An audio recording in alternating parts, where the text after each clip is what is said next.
Entramos no mês de outubro, mês tradicionalmente utilizado pelos protestantes para relembrar a Reforma. Como parte disso, durante todo o mês, eu vou gravar vídeos para falar deste evento. Um vídeo por dia, durante 31 dias de outubro.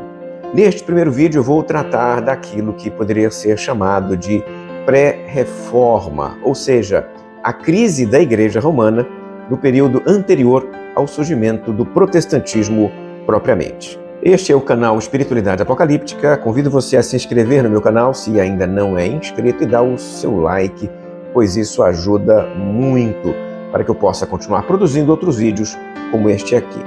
Para aqueles que desejam, eu tenho 2 cursos EAD disponíveis. Um deles é Como Interpretar a Bíblia, aquilo que os estudiosos chamam de hermenêutica bíblica, no caso. O outro curso é Escatologia, aquilo que trata do fim do mundo. O link para inscrição em ambos os cursos estão aparecendo para você agora e também podem ser acessados na descrição deste vídeo. Agora vamos ao que te interessa exatamente. Entre a morte do Papa Bonifácio VIII em 1303 e a queda de Constantinopla em 1453, temos um período de mais ou menos 150 anos que marca uma grande transição na história do cristianismo e também na história do Ocidente. Nesse tempo, as estruturas medievais estão se transformando naquilo que os livros de história vão chamar mais tarde de modernidade. No Ocidente, vimos o fortalecimento dos nacionalismos que trouxe consigo guerras entre os estados e as monarquias. Isto acabou diminuindo o papel do papado na sociedade. Enquanto isso, no Oriente, o Império Bizantino se aproxima do seu fim, sob a crescente pressão do sultão Maomé II. O Islã, então, emerge como a nova força dominante nas áreas que antes pertenciam ao cristianismo. O cristianismo grego, embora tenha passado por momentos de grande produção teológica, vivia uma fase difícil. A autoridade dos imperadores suprimia a voz dos patriarcas e as decisões da igreja eram muitas vezes ditadas pela vontade imperial. Quem não seguisse essa linha era rapidamente rotulado de herege. A resistência a essa situação estava nos monastérios, que tentavam manter viva a espiritualidade e a tradição cristã, enquanto o império caminhava rapidamente para a ruína. Nos últimos dias do Império Bizantino, a principal questão religiosa parecia ser a tentativa de reunir as igrejas latina e grega. No entanto, essa era uma iniciativa principalmente política. Os imperadores bizantinos buscavam essa união na esperança de salvar o império por meio de uma aliança com o Ocidente. Mas as igrejas e o povo não estavam assim muito entusiasmados com isso, especialmente porque os bizantinos se lembravam com rancor das atrocidades cometidas pelos cavaleiros cruzados em Constantinopla no passado.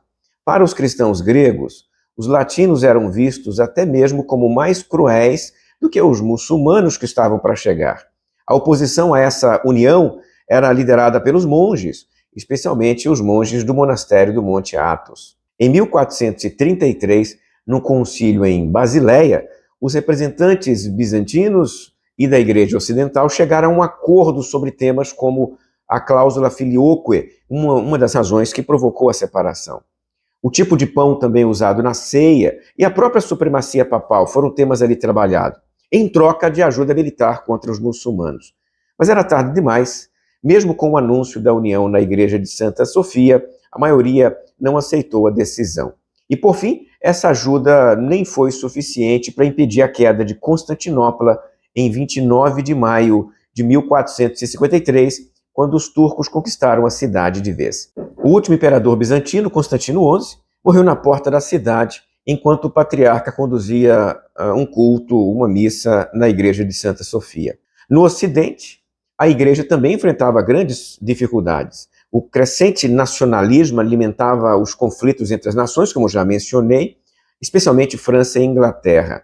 Esses conflitos frequentemente envolviam o papado, que ficava cada vez mais fraco à medida que perdia influência como força unificadora no Ocidente. Nessa época, o papado se mudou de Roma para Avignon, na França, onde permaneceu de 1304 até 1377. Quando tentou retornar para Roma, a Igreja Latina se dividiu entre 2 e depois 3 papas. Esse período ficou conhecido como o Grande Cisma do Ocidente. O cristianismo ocidental se viu dividido entre aqueles que apoiavam o Papa de Roma e aqueles que apoiavam o Papa de Avignon. Essa divisão não foi motivada por questões teológicas, entenda, mas sim políticas, resultado de tensões entre os estados emergentes. Os papas não se esforçavam muito para acabar com o cisma, e quem realmente trabalhou nesse sentido foram os professores das universidades da época, como, por exemplo, Henrique Langstein e Jean Gerson.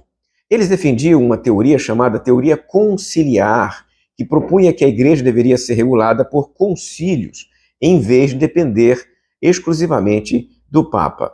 Um concílio em Pisa, em 1409, tentou então acabar com o cisma, mas o resultado foi pior, criou um terceiro Papa.